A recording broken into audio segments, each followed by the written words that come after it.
الحمد لله رب العالمين والصلاة والسلام على سيد الأنبياء والمرسلين أما بعد قال الله تعالى في القرآن المجيد أعوذ بالله من الشيطان الرجيم بسم الله الرحمن الرحيم يا أيها الناس اتقوا ربكم الذي خلقكم من نفس واحدة وخلق منها زوجها وبث منهما رجالا كثيرا ونساء واتقوا الله الذي تساءلون به والأرحام إن الله كان عليكم رقيبا۔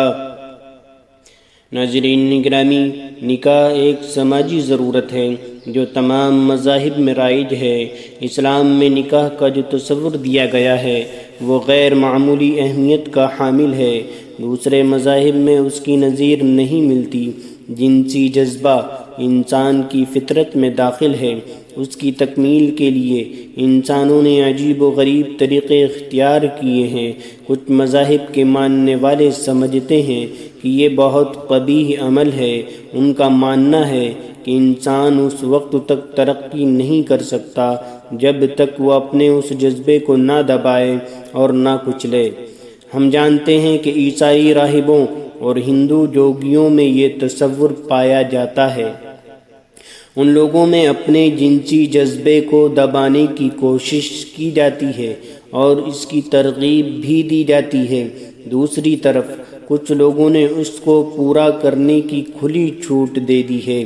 ان کے یہاں کوئی پابندی نہیں ہے، انسان جس طرح چاہے اپنے اس جذبے کی تکمیل کر لے۔ اسلام نے جنسی جذبے کی تکمیل کے لیے صرف نکاح کو جائز قرار دیا ہے۔ اس نے سماج کو حکم دیا ہے کہ تمہارے اندر جو غیر شادی شدہ ہوں ان کے نکاح کراؤ، اور وہ نوجوان یا وہ لوگ جو غیر شادی شدہ ہوں ان کو بھی تاکید ہے کہ وہ شادی کے بندھن میں بندھ جائیں۔ اللہ تعالیٰ کا ارشاد ہے وَأَنكِحُوا الْأَيَامَ مِنكُمْ وَالصَّالِحِينَ مِنْ عِبَادِكُمْ وَإِمَائِكُمْ إِنْ يَكُونُوا فُقَرَاءَ يُغْنِهِمُ اللَّهُ مِنْ فَضْلِهِ وَاللَّهُ وَاسِعٌ عَلِيمٌ۔ تم میں سے جو لوگ مجرد ہوں اور تمہارے لونڈی غلاموں میں سے جو نیک ہوں ان کے نکاح کر دو۔ اگر وہ غریب ہوں تو اللہ اپنے فضل سے ان کو غنی کر دے گا۔ اللہ بڑی وسعت والا اور علیم ہے۔ ایامہ عربی زبان کا لفظ ہے، اس کا واحد ایم ہے۔ اس کے معنی ہیں وہ نوجوان جس کی ابھی شادی نہ ہوئی ہو، یا وہ شخص جس کی شادی ہو چکی ہو لیکن کسی وجہ سے طلاق واقع ہو گئی ہو، یا اس کی بیوی کا انتقال ہو گیا ہو، یا وہ عورت جس کے شوہر کا انتقال ہو گیا ہو، یا اس نے اس سے علیحدگی اختیار کر لی ہو۔ ایامہ میں یہ تمام لوگ شامل ہیں۔ قرآن سماج کی یہ ذمہ داری قرار دیتا ہے کہ ان کے درمیان کوئی بھی شخص خواہ وہ کسی بھی عمر کا ہو بغیر نکاح کے نہ رہے۔ ایک حدیث میں اللہ کے رسول صلی اللہ علیہ وسلم نے فرمایا، اے نوجوانوں، تم میں سے جو بھی نکاح کرنے کی طاقت رکھتا ہو اسے نکاح کر لینا چاہیے، اس لیے کہ اس سے نگاہوں کو پاکیزگی حاصل ہوتی ہے اور شرمگاہ کی جنسی جذبے کی حفاظت ہوتی ہے۔ قرآن مجید میں بعض مقامات پر مردوں اور عورتوں دونوں کو مخاطب بنایا ہے۔ ارشاد باری تعالیٰ ہے، محسنین غیر مصافحین ولا متخذی اخدان، ان کے محافظ بنو، نہ یہ کہ آزاد شہوت رانی کرنے لگو یا چوری چھپے آشنائیاں کرو۔ محسنات غیر مصافحات ولا متخذات اخدان، وہ حصار نکاح میں محفوظ محسنات تو ہو کر رہیں، آزاد شہوت رانی نہ کرتی پھریں اور نہ کسی بد چلنی کا مرتکب ہوں۔ مردوں کو اس بات کی اجازت نہیں ہے کہ وہ عیاشیاں کریں، کھلے چھپے بدکاری کریں یا ناجائز تعلقات قائم کریں۔ اسی طرح عورتوں کو بھی اجازت نہیں ہے کہ وہ نکاح کے بندھن میں نہ بندھیں اور کھلے چھپے آوارگی کا مظاہرہ کریں یا چوری چھپے عیاشیاں کریں۔ اسلامی تعلیمات میں اس سے آگے کی چیز ملتی ہے جو ہم سب کے لیے قابل توجہ ہے۔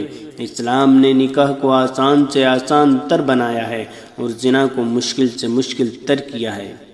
چنانچہ ہم سب جانتے ہیں زنا کے متعلق سخت وعیدیں سنائی گئی ہیں۔ ایک مقام پر اللہ تعالیٰ کا ارشاد ہے وَلَا تَقْرَبُوا الزِّنَا إِنَّهُ كَانَ فَاحِشَةً وَسَاءَ سَبِيلًا، زنا کے قریب بھی نہ پھٹکو، یہ انتہائی فحش کام ہے اور انتہائی برا راستہ ہے۔ زنا کی سزا قرآن مجید میں بیان کی گئی ہے، اس کا ارتکاب کرنے والے مرد یا عورت کو 100 کوڑے مارے جائیں گے، اور حدیث میں بیان کیا گیا ہے اگر وہ شادی شدہ ہے تو اسے پتھر مار مار کر ہلاک کر دیا جائے گا۔ اس کے مقابلے میں نکاح کو بہت آسان بنایا گیا ہے۔ اللہ کے رسول صلی اللہ علیہ وسلم کے ارشادات، آپ کا اسوہ اور صحابہ کا عمل ہمارے سامنے ہے۔ آپ کا ارشاد ہے سب سے زیادہ بابرکت نکاح وہ ہے جس میں کم سے کم خرچہ ہو۔ عام طور سے نکاح کے موقع پر بہت خرچ کیا جاتا ہے، دل کے ارمان نکالے جاتے ہیں، پرتکلف دعوتیں ہوتی ہیں، بڑی تعداد میں دولہا دلہن اور رشتہ داروں کے جوڑے تیار کیے جاتے ہیں، ان مصارف کے لیے قرض تک لینے کی نوبت آ جاتی ہے، لیکن اللہ کے رسول صلی اللہ علیہ وسلم نے اس نکاح کو سب سے بہتر قرار دیا ہے جس میں سب سے کم خرچہ ہو اور جو سب سے زیادہ آسانی سے انجام پائے۔ اللہ کے رسول صلی اللہ علیہ وسلم کی خدمت میں ایک عورت آئی اور کہا کہ مجھ سے نکاح کر لیجئے یا کسی اور سے میرا نکاح کرا دیجئے۔ آپ صلی اللہ علیہ وسلم خاموش رہے، وہ عورت بیٹھ گئی۔ کچھ دیر کے بعد ایک صحابی نے کہا اے اللہ کے رسول صلی اللہ علیہ وسلم، اس عورت کا نکاح مجھ سے کرا دیجئے۔ آپ صلی اللہ علیہ وسلم نے پوچھا تمہارے پاس کچھ ہے؟ اس نے کہا کچھ نہیں ہے۔ آپ نے فرمایا کچھ تو ہوگا۔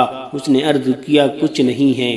آپ صلی اللہ علیہ وسلم نے فرمایا اپنے گھر جاؤ اور دیکھو جو بھی ہو لے آؤ۔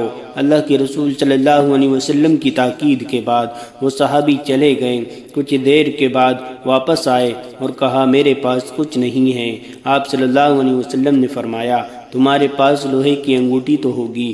انہوں نے کہا اے اللہ کے رسول وہ بھی نہیں ہے، مگر اس وجہ سے نکاح روکا نہیں گیا۔ آپ صلی اللہ علیہ وسلم نے فرمایا تمہیں جو کچھ قرآن یاد ہے اسے اس عورت کو سکھا دینا، اسی کے عوض میں اس کو تمہارے نکاح میں دیتا ہوں۔ ایک مرتبہ ایک نوجوان آپ صلی اللہ علیہ وسلم کے پاس آیا اور کہا اے اللہ کے رسول صلی اللہ علیہ وسلم، میں نکاح کرنا چاہتا ہوں لیکن کہیں پیغام بھیجتا ہوں تو لوگ مجھے اپنی لڑکی دینے سے انکار کر دیتے ہیں۔ وہ نوجوان پچھنا لگانے کا کام کیا کرتا تھا۔ ہمارے سماج میں بھی لوہار، نائی اور اس طرح کے لوگوں کو کمتر ذات کا سمجھا جاتا ہے۔ چونکہ وہ ایک معمولی پیشہ کرتے تھے اس لیے لوگ انہیں اپنی بیٹی دینے کے لیے راضی نہ تھے۔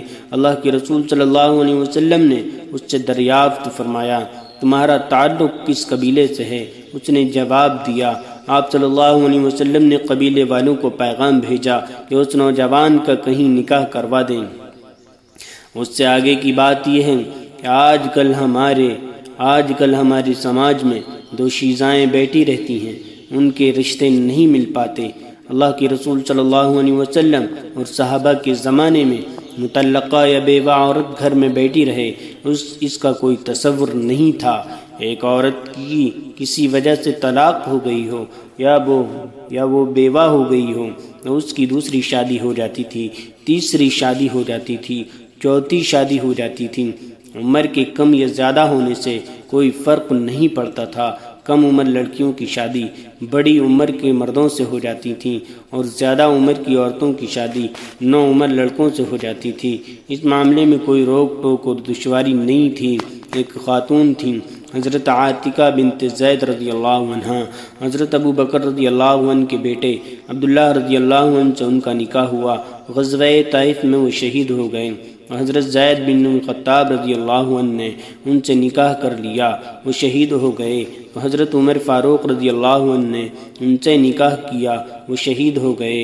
حضرت زبیر بن العوام رضی اللہ عنہ نے ان سے نکاح کیا، وہ شہید ہو گئے۔ تو حضرت حسن بن علی رضی اللہ عنہ نے ان سے نکاح کر لیا۔ اس طرح سے ان کا لقب زوجۃ الشہداء، شہیدوں کی بیوی، پڑ گیا تھا۔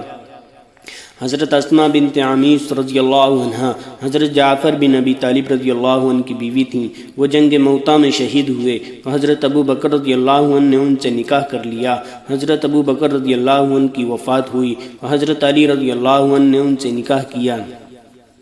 حضرت فاطمہ بنت قیس رضی اللہ عنہ بہت مشہور صحابیہ ہیں۔ ان کے شوہر نے ان کو طلاق دے دی۔ ان کے پاس 3 رشتے آ گئے۔ وہ رسول اللہ صلی اللہ علیہ وسلم کی خدمت میں پہنچی۔ عرض کیا، اے اللہ کے رسول صلی اللہ علیہ وسلم، میرے پاس فلاں رشتے آئے ہیں، بتائیے ان میں سے کون سا رشتہ میرے لیے بہتر ہوگا۔ حضور صلی اللہ علیہ وسلم نے فرمایا، اگر مجھ سے رائے لیتی ہو تو تم ان کے بجائے اسامہ بن زید سے نکاح کر لو۔ چنانچہ انہوں نے حضرت اسامہ رضی اللہ عنہ سے نکاح کر لیا۔ وہ خود بیان کرتی ہیں، میرا یہ رشتہ بہت بابرکت ثابت ہوا۔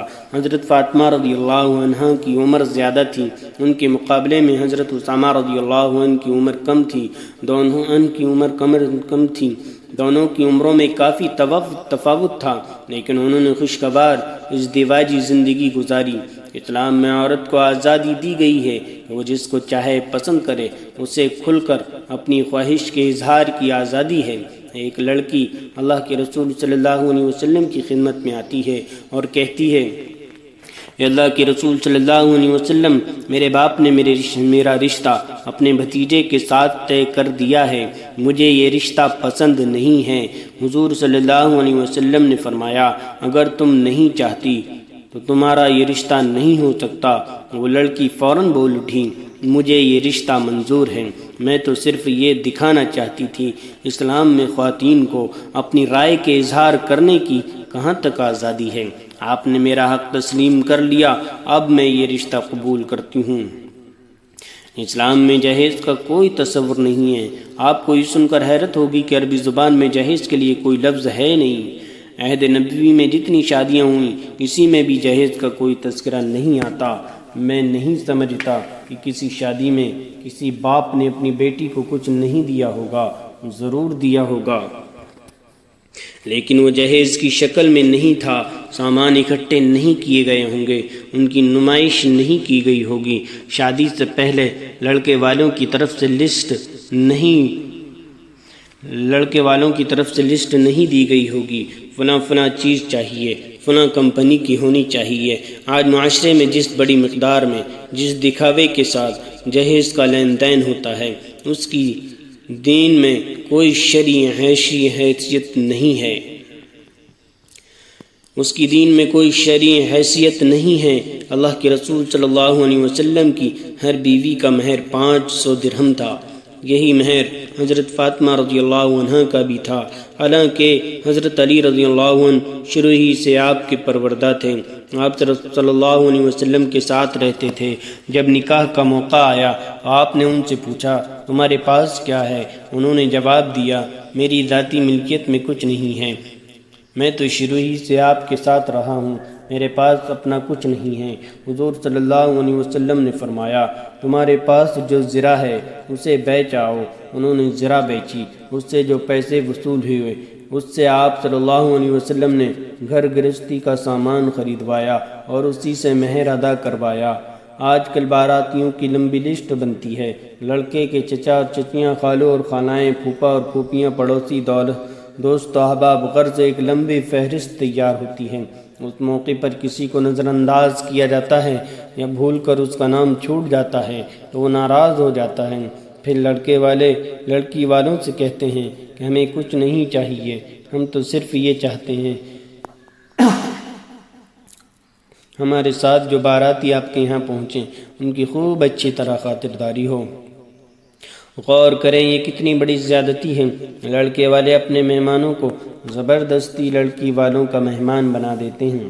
عہد نبوی میں ہونے والی شادیوں میں بارات کا کوئی تصور نہیں تھا۔ حضرت عبد الرحمن بن عوف رضی اللہ عنہ کا شمار مدینے کے انتہائی مالداروں میں ہوتا تھا۔ اس کا اندازہ اس سے لگایا جا سکتا ہے، انتقال کے وقت انہوں نے جو سونا چھوڑا تھا اسے کلہاڑی سے کاٹ کر ان کے ورثہ میں تقسیم کیا گیا تھا۔ ان کا جب نکاح ہوا انہوں نے اللہ کے رسول صلی اللہ علیہ وسلم کو بھی بلانے کی ضرورت نہیں سمجھی۔ بعد میں جب آپ کو معلوم ہوا تو آپ نے ان سے فرمایا، اے عبد الرحمن، ولیمہ کرو، چاہے اس میں ایک بکری ہی ذبح کرو۔ ہم غور کریں اللہ کے رسول صلی اللہ علیہ وسلم کی ذات کتنی بابرکت اور محترم تھی۔ ایک چھوٹی بستی میں نکاح کی مجلس ہوتی ہے لیکن آپ کو بلانے کی ضرورت محسوس نہیں کی جاتی۔ نکاح کی تقریب منعقد کرنے کے لیے بڑے بڑے میرج ہال بک کیے جاتے ہیں اور اس کے ڈیکوریشن پر لاکھوں روپے خرچ کیے جاتے ہیں، حالانکہ بہت آسانی سے سادہ تقریب منعقد کی جا سکتی ہے۔ ایک حدیث میں ہے اللہ کے رسول صلی اللہ علیہ وسلم نے ارشاد فرمایا، نکاح کا اعلان کرو اور اسے مسجد میں کرو۔ حدیث کے دوسرے جملے کو بعض محدثین نے ضعیف قرار دیا، لیکن مسجد میں انعقاد نکاح کی افادیت کو دیکھتے ہوئے فقہا نے اسے نہ صرف جائز بلکہ بہتر اور پسندیدہ قرار دیا ہے۔ اس سے ایک تو نکاح بہت سادگی سے انجام پاتا ہے، دوسرے اس کی تشہیر ہو جاتی ہے۔ مسجد کا روحانی ماحول بہت سکون و اطمینان اور برکت والا ہوتا ہے۔ ایسا محسوس ہوتا ہے ہندوستانی معاشرے میں ہم نے اپنے اوپر بہت سے بوجھ لاد لیے ہیں، جب تک ہم ان سے دوری اختیار نہیں کریں گے، ان کو تار نہیں پھینکیں گے، ہمارے لیے صحیح اسلامی معاشرے کا نمونہ پیش کرنا ممکن نہ ہوگا۔ ہر نکاح کی تقریب میں نکاح کے فضائل اور مسائل بیان کیے جاتے ہیں، اس کی تفصیلات پیش کی جاتی ہیں، لیکن عمل کا جذبہ مفقود ہوتا ہے۔ اگر ہم اپنی ایجاد کی ہوئی رسموں کو چھوڑ کر اسلامی تعلیمات پر عمل کرنے لگیں اور ان کا عملی نمونہ پیش کریں تو نہ صرف یہ کہ معاشرے کی اصلاح ہوگی بلکہ جو غیر مسلم بھائی ہمارے آس پاس رہتے ہیں ان کے سامنے بھی اچھا نمونہ پہنچے گا۔ اللہ تعالی ہم سب کو عمل کی توفیق عطا فرمائے۔ وآخر دعوانا الحمد للہ رب العالمین۔